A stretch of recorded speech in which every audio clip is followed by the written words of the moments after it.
So hello everyone, welcome back to our NABARD ARD series. तो आज की सीरीज़ में हम शुरू करने वाले हैं lecture 20 with unit 10 that is ecology and climate change. तो एज़ यूजुअल जब हम सिलेबस देखते हैं तो वो ये सिलेबस है। और मैं थोड़ी सी इन्फॉर्मेशन बता देती हूँ उन लोगों को जो पहली बार अगर वीडियो देख रहे हैं। तो ये हम नबार्ड ARD की वीडियोस कर रहे हैं। This is unit 10 ecology and climate change.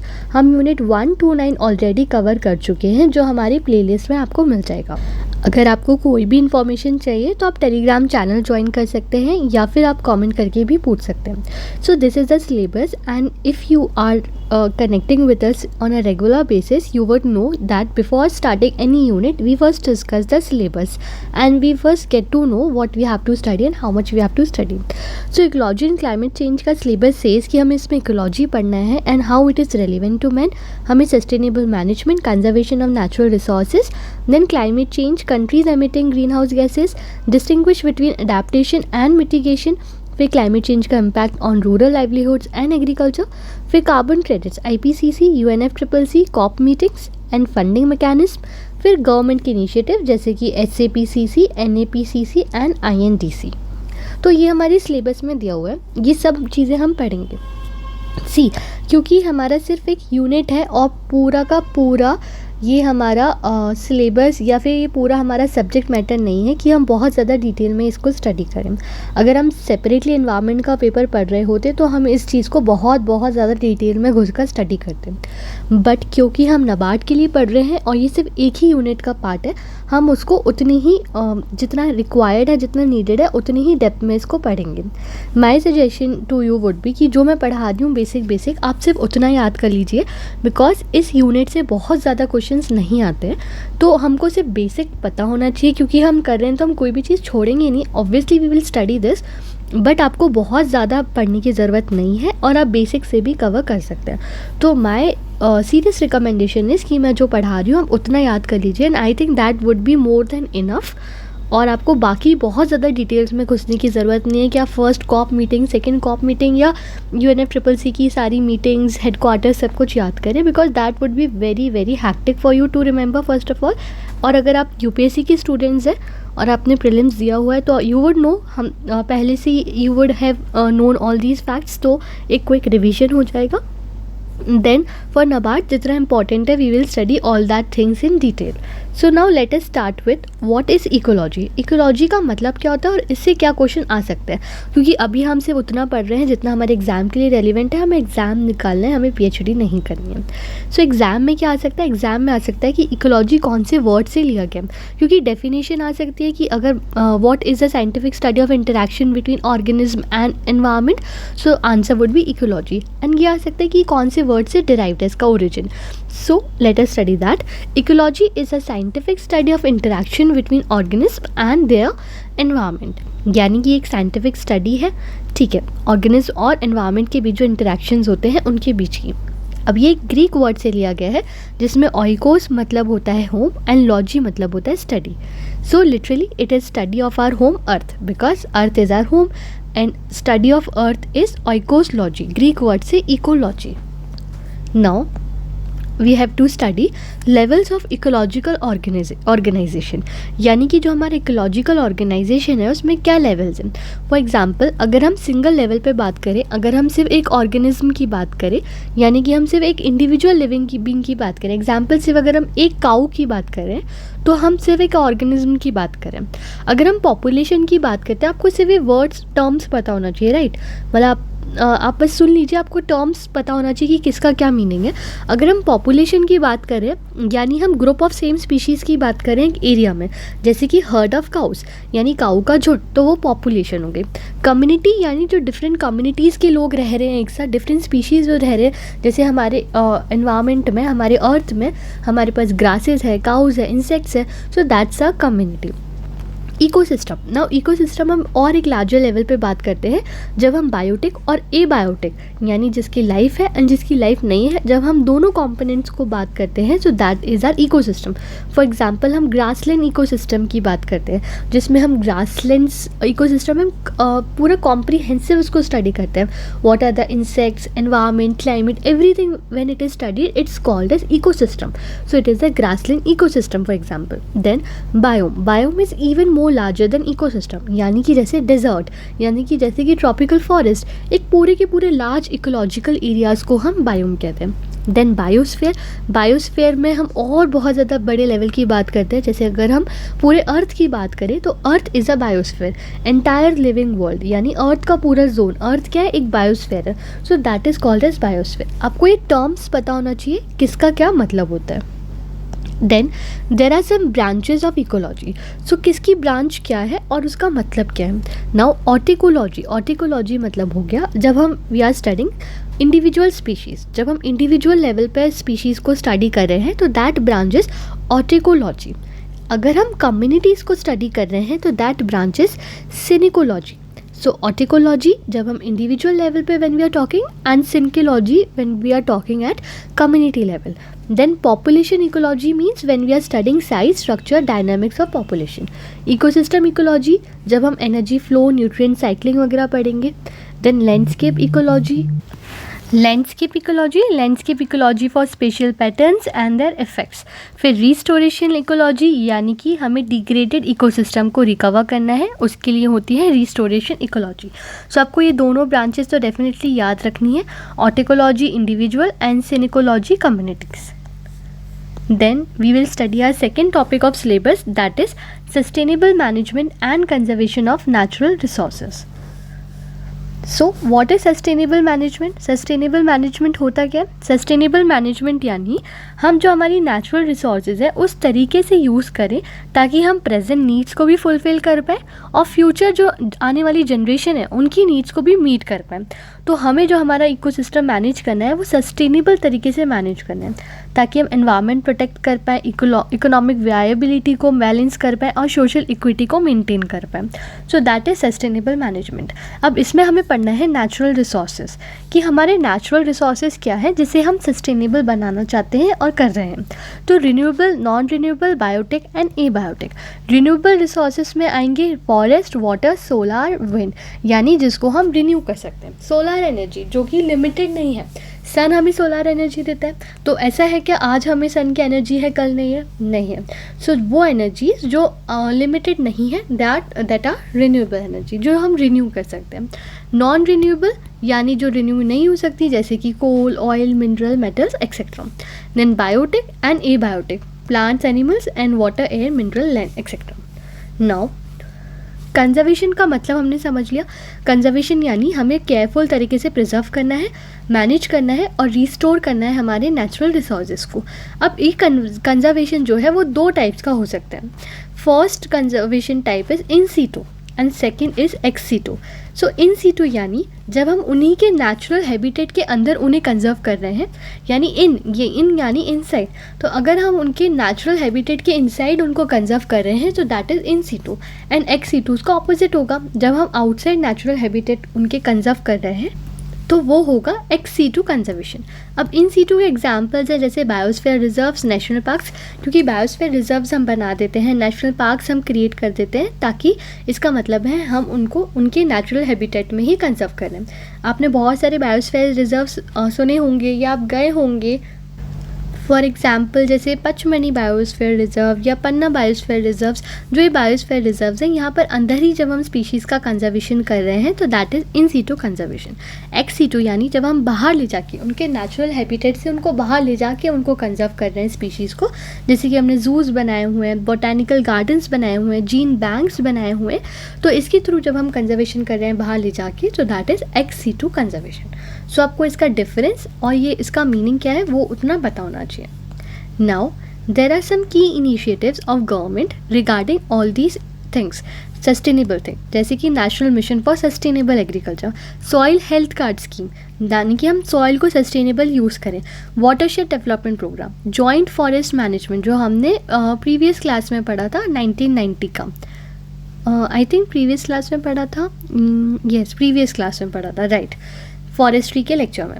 Then MG NREGA जो हमें नेचुरल रिसोर्सेज रीजनरेशन में सपोर्ट करती है। तो ये गवर्नमेंट स्कीम्स या इनिशिएटिव्स हैं जो हमको सस्टेनेबल मैनेजमेंट में सपोर्ट करते हैं। ये स्कीम्स और मैनेजमेंट हम अलग से स्कीम्स के लेक्चर्स में डिटेल में पढ़ेंगे। ये आपके करंट अफेयर्स का पोर्शन है, अभी हम स्टैटिक पे ही फोकस रख रहे हैं। नाउ अब हमें थर्ड टॉपिक पढ़ना है हमारे सिलेबस का, that is climate change and it's causes. So climate change यानी क्या? क्लाइमेट चेंज यानी जो लॉन्ग टर्म चेंजेस होते हैं हमारे सिस्टम में, यानी हमारे इकोसिस्टम में। यानी कि अगर हम देखते हैं, अगर हम बोलते हैं कि यहाँ का टेम्परेचर पहले 30 डिग्री सेल्सियस हुआ करता था, पर अब ये बढ़ के 32 डिग्री सेल्सियस होने लगा है एवरेज, यानी क्लाइमेट में चेंज आ गया। अब वेदर क्या होता है? जब हम डेली बेसिस पे वेदर बात करते हैं, जैसे today is a rainy weather and tomorrow will be a sunny weather. So जब हम वेदर की बात करते हैं तो हम डेली बेसिस पे जो चेंज होता है उसकी बात करते हैं, और क्लाइमेट को हम हॉलिस्टिक पैटर्न में देखते हैं। सो अब क्लाइमेट चेंज का जो हमें इम्पैक्ट पढ़ना है हमारे एग्जाम के लिए, वो हमें पढ़ना है green house gas effect. Green house gas effect क्या होता है? ये एक नेचुरल प्रोसेस है जहाँ पर जो हमारे ग्रीन हाउस गैसेज हैं, ग्रीन हाउस गैसेज यानी कि जैसे carbon dioxide, methane, nitrous oxide, CFCs, HFCs, तो जो हमारी ग्रीन हाउस गैसेज हैं वो सन की हीट को ट्रैप कर लेती है एटमॉस्फेयर में। जैसे सन है ये, और सन की अगर हीट है तो यहाँ अगर गैसेस हैं तो वो ट्रैप कर लेती हैं इस हीट को, और इसकी वजह से हमारा अर्थ जो है वो लंबे टाइम तक वार्म रहता है। तो जब ये टू मच हो जाता है, जब ये कंसंट्रेशन ग्रीन हाउस गैसेस का बहुत ज़्यादा हो जाता है, उसकी वजह से होती है ग्लोबल वार्मिंग। अब आपको ये मतलब समझ आ गया हो तो हम आपको अब समझाएंगे कि क्या जो गैसेस है उनके क्या सोर्स है, वो किस सोर्स से आती है, और उनका ग्लोबल वार्मिंग पोटेंशियल क्या है।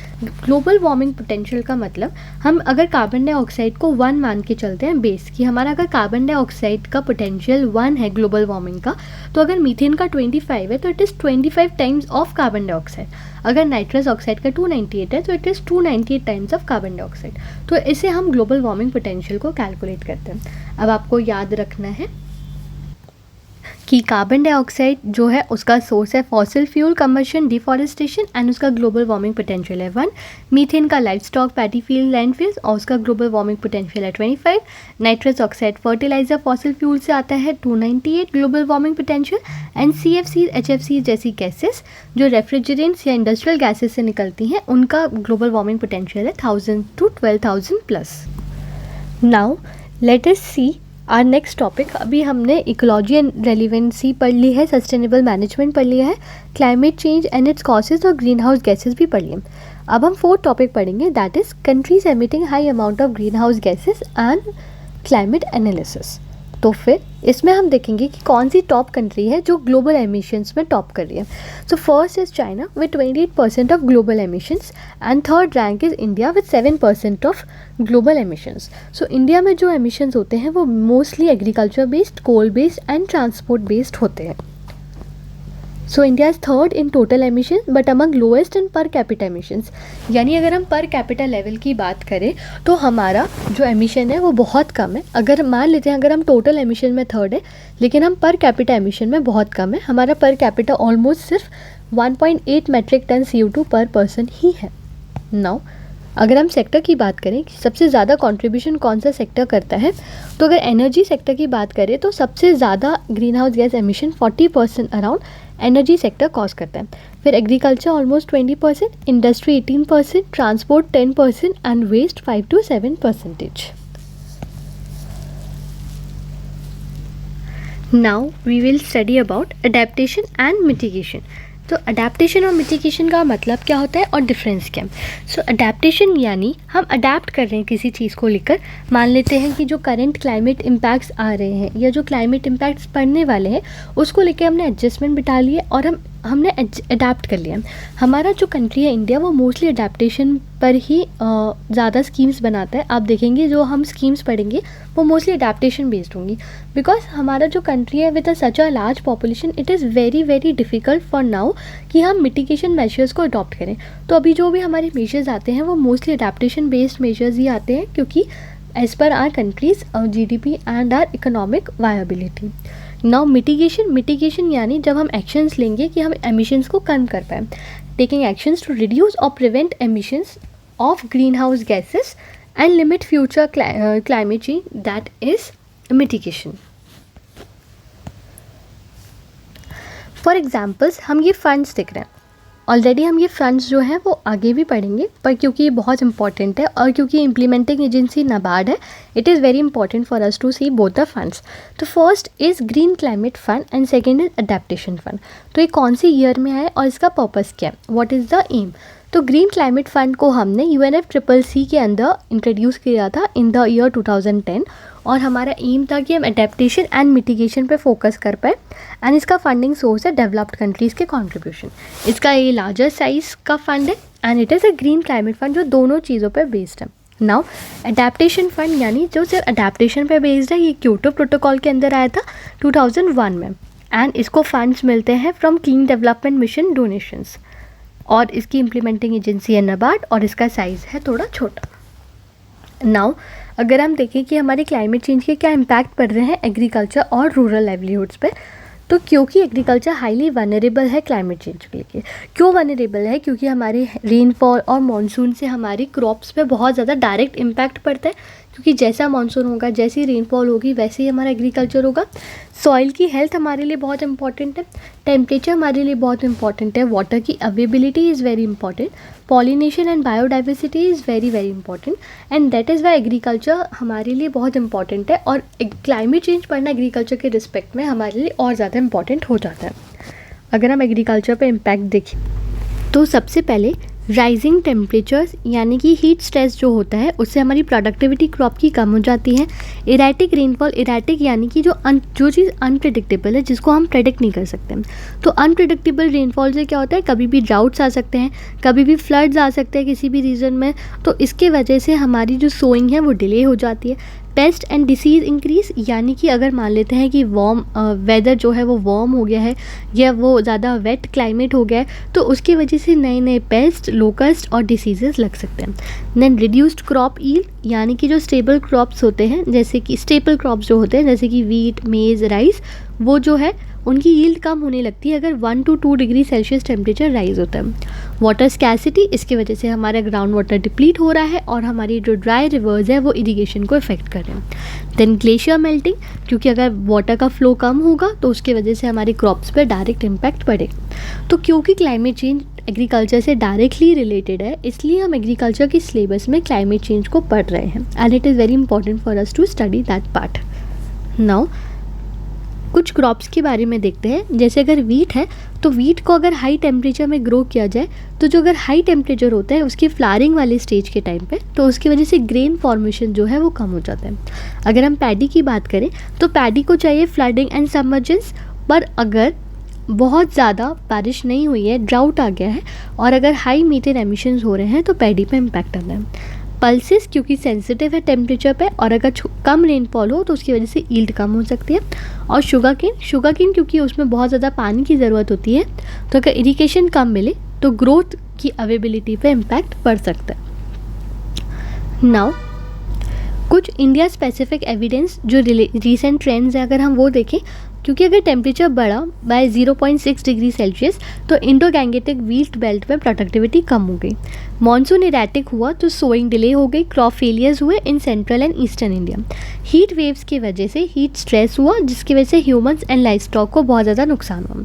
सी लेवल राइज देखा गया in West Bengal, Orissa coast lines and they were also under threat. Now we will read about carbon credit, IPCC, UNFCCC and COP meetings. So carbon credit क्या होता है, what is a carbon credit? Carbon credit मतलब कि हम measure कर रहे हैं 1 carbon credit को एज 1 टन ऑफ CO2, यानी कि अगर हमने 1 टन ऑफ CO2 बचाया या उसको एमिशन होने से रोका तो हमें 1 कार्बन क्रेडिट मिलेगा. इसको हम इंडिविजुअल कंपनीज और गवर्नमेंट्स को बेच सकते हैं, इशू करते हैं ताकि एमिशंस कम कर सकें. इसको हम बेच सकते हैं, इसको हम ट्रेडिंग भी कर सकते हैं कार्बन मार्केट्स में. सो कार्बन मार्केट्स में कार्बन क्रेडिट की ट्रेडिंग भी होती है. नाउ लेट अस सी कि इसको first let us see and understand information on IPCC। तो IPCC के बारे में आपको पता होना चाहिए कि सेटअप कब हुआ और कौन सी दो ऑर्गेनाइजेशन से बना है and what is the purpose. So IPCC जो है वो 1988 में आया as intergovernmental panel on climate change. ये एक ऑर्गेनाइजेशन थी जो UNEP एंड WMO ने मिलकर सेटअप किया था, जिसका एम था कि जो क्लाइमेट चेंज का जो साइंटिफिक रीजंस है, जो रिपोर्ट्स लाना, असेसमेंट करना, वो काम है IPCC का। तो आपने देखा होगा IPCC की बहुत सारी रिपोर्ट्स आती हैं, बहुत सारी असेसमेंट रिपोर्ट्स आती हैं जो वो पब्लिश करते रहते हैं। अभी रिसेंटली असेसमेंट रिपोर्ट 6 आई थी, जिसमें उन्होंने वार्न किया है कि 1.5 डिग्री सेल्सियस और बढ़ सकता है, ग्लोबल वार्मिंग हो सकती है बाय 2040। सो IPCC में याद रखना है 1988 by WMO and UNEP, and इसका काम है scientific basis of climate change को असेस करना। देन अगर हम नेक्स्ट ऑर्गेनाइजेशन पढ़ें, वो है UNFCCC। सो UNFCCC जो है वो 1992 में रियो अर्थ समिट के दौरान साइन हुई, और UNFCCC का काम है, इसका एम है कि जो ग्रीन हाउस गैस के कॉन्सेंट्रेशंस हो रहे हैं उनको वो स्टेबलाइज करें। इसमें 198 countries are part of it and India is a founding member of it, और इसका फंक्शन है कि जो ग्लोबल क्लाइमेट एक्शन है उसको वो फ्रेमवर्क सेट करें। अगर आपने न्यूज़ में कभी सुना होगा क्योटो प्रोटोकॉल, पेरिस एग्रीमेंट, तो ये सब UNFCCC की कॉप्स हैं। कॉप्स मतलब होता है कॉन्फ्रेंस ऑफ पार्टीज़, राइट। तो हर साल annually conference of parties arrange होती हैं डिफरेंट कंट्रीज़ में, एंड वहाँ पर एग्रीमेंट साइन किए जाते हैं, जैसे कि क्योटो प्रोटोकॉल साइन हुआ, पेरिस एग्रीमेंट साइन हुआ, और वहाँ पर कंट्रीज़ डिसाइड करती हैं कि हमको आगे कैसे क्या लेकर चलना है, how we can control emissions and what new procedure or what new things can be laid out. So now let us see funding mechanism for climate change projects.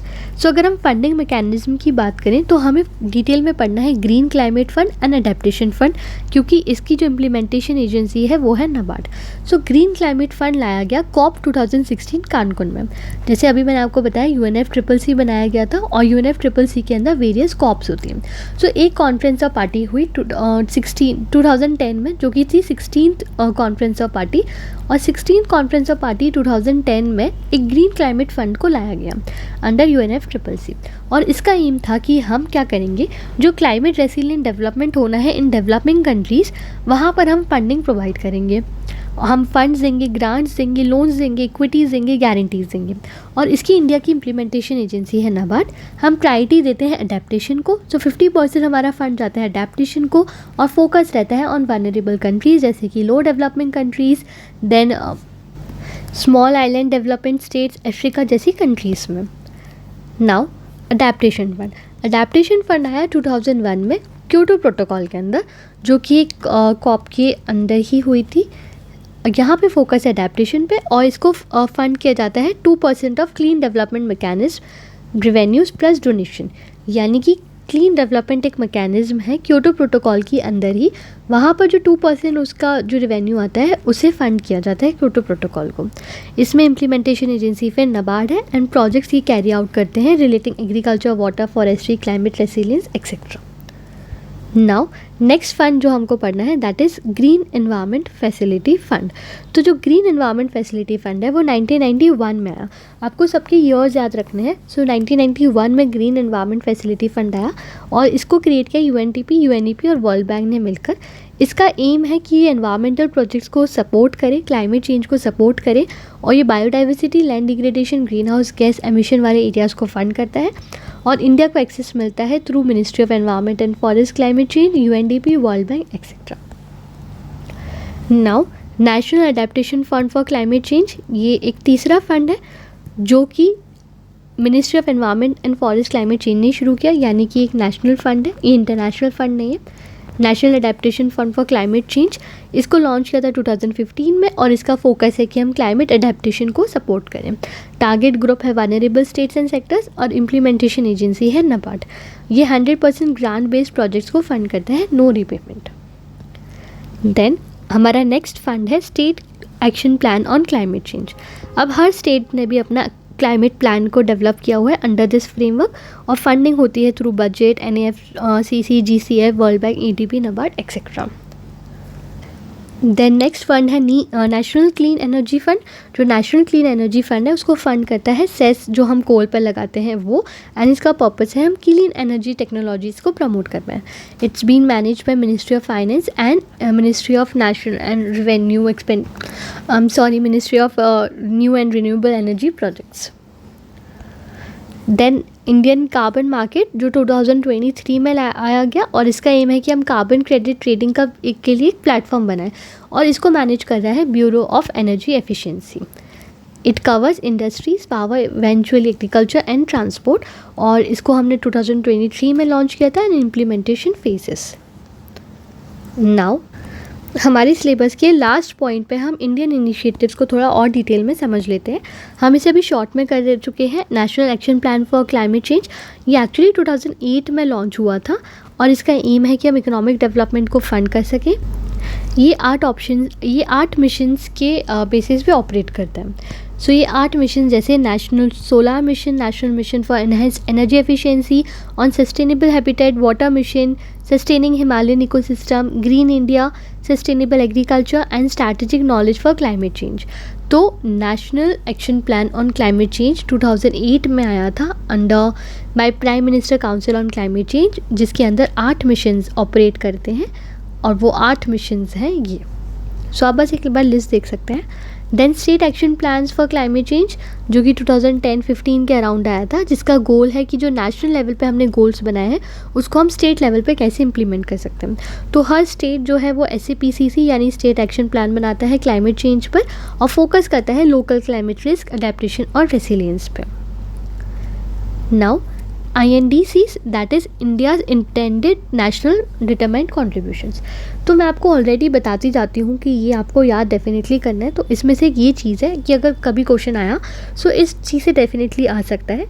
जो हमारे नेशनली डिटरमाइंड कॉन्ट्रीब्यूशंस है वो आपको याद रखने हैं। जो हमने 2022 में टारगेट्स को अपडेट किया है, जिसमें आपको ये सारे जो गोल्स हैं 2030 तक के वो आपको याद रखने हैं, जिसमें से एक नेट ज़ीरो है 2070 का। देन एमिशन इंटेंसिटी का हमारा टारगेट है कि हम 45% कर दें from 2005 levels. Non fossil power capacity हम करना चाहते हैं 50% ऑफ इंस्टॉल कैपेसिटी। हम कार्बन सिंक बनाना चाहते हैं 2.5 to 3 gigaton carbon dioxide equivalent. Net zero का हमारा टारगेट 2070 है। मिशन लाइफ हम लेकर आए हैं ताकि हम 1 बिलियन पीपल को 2028 तक मोबिलाइज यानी अवेयर कर सके एंड रोल आउट कर सके। तो ये आपको ये जो फैक्ट्स है वो आपको डेफिनेटली याद रखने हैं कि 45%, 50%, 2.5 to 3 and net zero bye 2070। Now that's it for the day. Thank you for watching. Please like, share and subscribe if you like the session. And क्योंकि इस पर्टिकुलर यूनिट से काफ़ी कम क्वेश्चंस पूछे जाते हैं एंड इसका इम्पोर्टेंस उतना नहीं है जितना हमने बाकी सेशंस में देखा उन सब्जेक्ट्स का था, और ये बहुत ज़्यादा करंट अफेयर्स बेस्ड है। रिपोर्ट्स वगैरह जो आती हैं वो बेस्ड है, तो वो हम करंट अफेयर्स में कवर करेंगे। एंड अगर आपको स्टैटिक कुछ भी पढ़ना है तो वो जो ऊपर हमने इन्फॉर्मेशन दी है that's very much relevant and very much enough to study this chapter. तो आप उससे कवर कर सकते हैं, जितनी चीज़ें हमने बताई आप याद कर सकते हैं। क्योंकि बहुत कुछ समझाने वाला नहीं था, इसलिए आपको अगर लगा हो कि मैंने काफ़ी क्विकली बताया तो I am sorry for that. और अगर आपको कुछ चीज़ समझ नहीं आई है तो आप डेफिनेटली कमेंट करके पूछ सकते हैं। बट आई थिंक जितना रेलिवेंसी था उसका, मैंने उस हिसाब से जो समझाने वाली चीज़ें थी वो समझाया है। बाकी अगर आपको कोई डाउट है तो आप पूछ सकते हैं। And thank you for watching and you can also join our Telegram channel. Thank you.